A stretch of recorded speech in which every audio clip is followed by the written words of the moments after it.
ఏపీలో భారీగా వర్షాలు కురుస్తున్నాయి. నిన్న మొదలైన వానలు ఇవాళ రేపు కొనసాగనున్నాయి. ఉత్తర కోస్తాలో ఇవాళ రేపు భారీ నుంచి అతి భారీ వర్షాలు కురుస్తాయని వాతావరణ శాఖ తెలిపింది. వానల పరిస్థితిని సీఎం చంద్రబాబు సమీక్షించారు.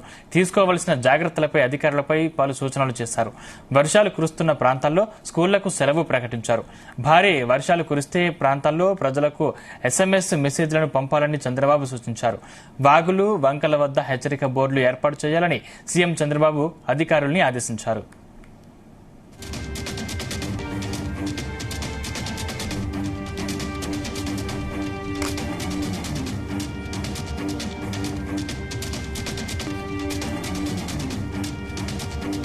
ఇదే అంశానికి సంబంధించిన మరింత పూర్తి సమాచారం మా ప్రతినిధి శ్రీను అందిస్తారు. శ్రీను.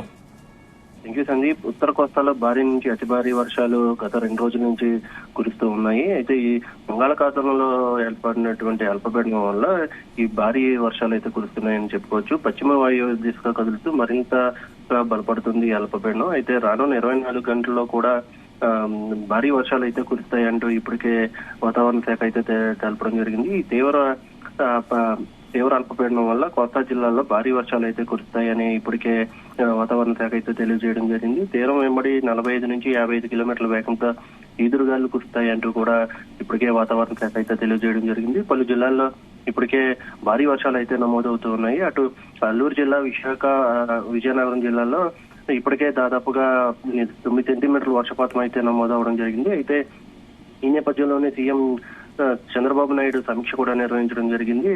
ఏ అయితే జిల్లాల్లో భారీ వర్షాలు కురుస్తున్నాయో అక్కడ ఉన్నటువంటి అధికారులను అయితే ఇప్పటికే అలర్ట్ చేయడం కూడా జరిగింది. పలు జిల్లాల్లో అయితే భారీగా కురుస్తున్న వర్షాలకి ఇప్పటికే ఉన్నతాధికారులందరికీ కూడా ఆయన సమీక్ష అయితే నిర్వహించడం జరిగింది. ఇప్పటికే విశాఖ, అనకాపల్లి, అల్లూరు జిల్లా స్కూళ్ళకైతే డిఈఓ స్కూళ్ళకైతే సెలవును అయితే ప్రకటించడం జరిగింది. అలాగే ఏదైతే భారీగా వర్షాలు కురుస్తున్నాయో ఆ ప్రాంతాల్లో ప్రజలందరూ అప్రమత్తంగా ఉండాలని ఇప్పటికే అధికారులని అలర్ట్ చేశారు సీఎం చంద్రబాబు నాయుడు. అలాగే పలు జిల్లాల్లో ఉన్నటువంటి లోతట్టు ప్రాంతాల్లో ఉన్నటువంటి ప్రజలను కూడా ఇప్పటికే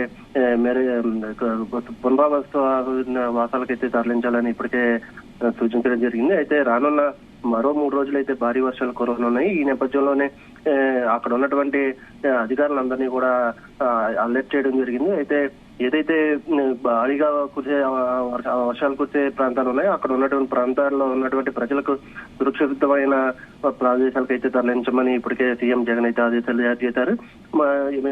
రాష్ట్రం అంతా కురుస్తున్నటువంటి ఈ వర్షాలకి అధికారులందరూ కూడా అలర్ట్ గా ఉండాలంటూ కూడా ఇప్పటికే అయితే తెలియజేయడం జరిగింది. అయితే ప్రస్తుతం ఏదైతే ఉందో ఈ అల్పపీడనం ఏదైతే వాయుగుండంగా మారే అవకాశాలు అయితే ఉన్నాయంటూ ఇప్పటికే వాతావరణం అయితే తెలియజేయడం జరిగింది. అయితే ఇప్పటికే ఎక్కడైతే భారీ వర్షాలు కురుస్తున్నాయో అక్కడ మొబైల్ ద్వారా మెసేజ్ కూడా పంపించాలంటూ కూడా సీఎం చంద్రబాబు నాయుడు చెప్పడం జరిగింది. అయితే ప్రస్తుతం చూసుకున్నట్టయితే విశాఖలోనే చాలా వరకు దాదాపుగా 12 సెంటీమీటర్ల వర్షపాతం అయితే నమోదైనట్టుగా కూడా తెలుస్తుంది. ప్రస్తుతం మనకి అందుతున్న సమాచారం ప్రకారం వరకు కూడా ఇప్పుడు అటు అల్లూరు జిల్లాలో కూడా భారీగా వర్షం కురుస్తుంది. అయితే పిడుగులు పడే అవకాశం ఉండడంతో ఇప్పటికే వాతావరణ శాఖ అక్కడ ఉన్నటువంటి అధికారులను కూడా అలర్ట్ చేయడం జరిగింది. ఎటువంటి అవాంఛనీయ సంఘటనలు జరగకుండా అధికారులు అందరూ కూడా అందుబాటులో ఉండాలంటూ కూడా ఇప్పటికే సీఎం చంద్రబాబు నాయుడు అయితే ఆదేశాలు జారీ చేశారు. సందీప్. శ్రీను, అంటే ఎక్కడైనా ఏవైనా అనుకోని సంఘటనలు ఎదురైతే అధికారులు ఎటువంటి చర్యలు తీసుకుని ఉన్నారు? అంటే ఏదైనా ఎక్కడైనా టోల్ ఫ్రీ నంబర్స్ ఏర్పాటు చేస్తారా? ప్రస్తుతానికి అయితే ఎల్లో అలర్ట్ జరిగింది. అలాగే కొన్ని ప్రాంతాల్లో అయితే రెడ్ అలర్ట్ ను కూడా జారీ చేయడం జరిగింది. ప్రస్తుతానికి అయితే దాదాపుగా తీరం వెంబడి గంటకు 45 నుంచి 65 కిలోమీటర్ల వేగంతో అయితే ఈదురుగాలు అయితే ఇస్తూ ఉన్నాయి. ప్రస్తుతానికి అయితే చాలా వరకు అంతా అదుపులోనే ఉందని చెప్పుకోవచ్చు. ప్రస్తుతానికి అయితే భారీ వర్షాలు కురవడంతో అధికారులు అందరూ కూడా అప్రమత్తంగా ఉండాలని అయితే సమీక్ష అయితే నిర్వహించడం జరిగింది. సందీప్.